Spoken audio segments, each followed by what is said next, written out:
Selamat datang kembali di Lemari Arsip.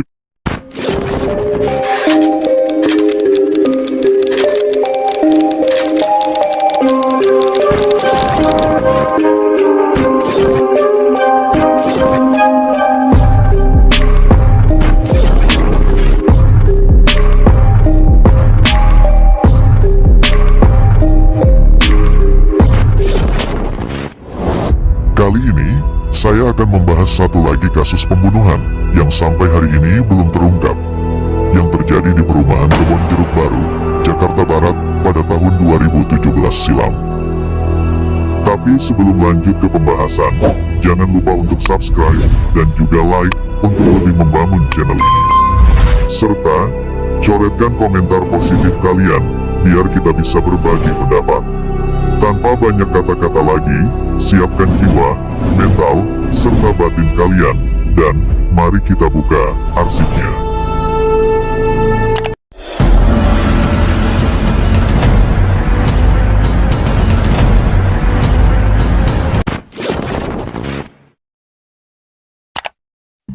Kasus pembunuhan ini terjadi tepatnya di sebuah kamar kontrakan yang terletak di Jalan Haji Asmat, Kebonjeruk Baru, Jakarta Barat.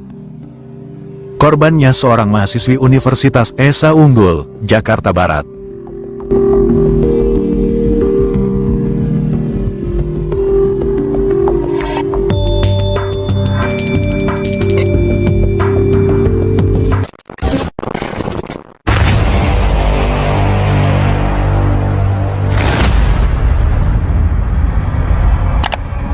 Tri Aryani Puspo Arum, yang biasa dipanggil Arum, merupakan seorang mahasiswi Esa Unggul, Jakarta. Arum ditemukan tewas terbunuh di kamar kosnya, di kawasan Kebonjeruk, Jakarta Barat, pada hari Senin, tanggal 9 Januari tahun 2017 pagi. Jasad Arum, pertama kali ditemukan oleh kekasih korban sendiri. Setelah dia menelpon korban beberapa kali tapi tak ada jawaban, kekasih korban langsung menuju ke tempat kosan korban. Dan sangat terkejutnya saat melihat kondisi korban telah tergeletak tak bernyawa dan bersimbah darah. Kekasih korban pun langsung membawanya ke Rumah Sakit Siloam. Dokter di Rumah Sakit Siloam yang menangani korban mengatakan kalau korban telah meninggal dunia akibat ada luka tusukan di tubuh korban. Jasad korban lalu dibawa ke RSCM Jakarta Pusat untuk dilakukan autopsi guna mengetahui penyebab kematian korban. Setelah melakukan autopsi, ditemukan sejumlah luka tusukan di bagian punggung dan leher korban yang menyebabkan korban tewas. Setelah dinyatakan tewas, pihak keluarga yang menerima berita kematian korban langsung histeris dan menuju ke RSCM untuk memastikan berita itu. Keluarga korban yang sedang menunggu proses autopsi berencana untuk melakukan proses pemakaman di daerah Kramat Jati, Jakarta Timur.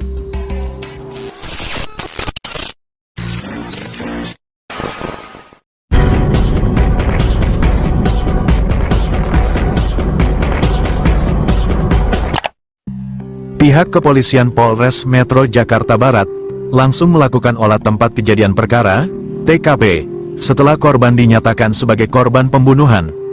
Dari hasil olah TKP, barang korban, dompet dan handphone telah hilang. Selain pencarian barang bukti, pihak kepolisian juga memeriksa beberapa saksi yang berhubungan dengan korban, dan saksi yang tinggal berdekatan dengan kamar kos korban. Seorang pria asal Afrika, Ezeuku Clifford, yang menempati kamar persis di sebelah kamar korban, memberikan kesaksian penting dalam kasus pembunuhan korban. Kesaksian yang diberikan Clifford berdasarkan apa yang ia lihat dan dengar sendiri. Kesaksian Clifford mengenai seorang pria dengan luka codet di mukanya yang kelihatan bersama korban di kamar kosnya antara sekitar pukul 16.50 sampai pukul 17.30. Pada hari Minggu, tanggal 8 Januari tahun 2017, saat Clifford hendak pergi ke gereja, satu hari sebelum korban terbunuh, pria itu berada di depan kamar, dan korban di dalam kamar. Keduanya berbincang-bincang, seperti dua orang yang saling kenal, kata Clifford. Diketahui, selain kuliah, korban juga bekerja di sebuah perusahaan AC, PT Metropolitan Bayu Industri, sebagai sales engineer. Kepala HRD, PT Metropolitan Bayu Industri, juga memberikan keterangan bahwa korban mempunyai kinerja yang bagus. Buktinya, belum setahun bekerja di perusahaan itu, korban sudah diangkat menjadi karyawan tetap. Semestinya, seorang karyawan akan diperpanjang 2 kali kontrak, baru diangkat jadi pegawai tetap. Tapi korban baru 4 bulan bekerja, sudah diangkat jadi karyawan tetap. Itu rekomendasi dari bosnya, soal pengangkatannya itu, kata Kepala HRD.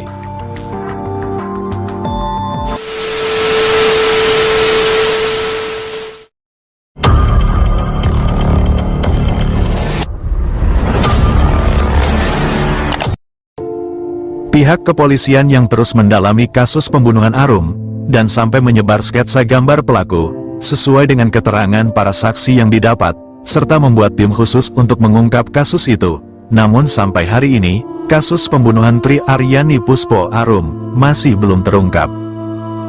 Di sisi lain, orang tua korban mengaku tidak lagi menerima kabar dari pihak kepolisian terkait kasus yang menimpa putrinya.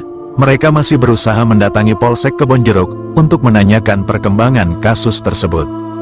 Hingga kini, orang tua korban masih berharap polisi dapat menangkap pembunuh putrinya dan dihukum sesuai perbuatannya. Meski sudah 6 tahun sepeninggalan putrinya, kenangan bersama almarhum semasa hidup masih teringat di benak orang tua korban. Bahkan, mereka ingin sesekali bertemu dengan putrinya, meski hanya dalam mimpi.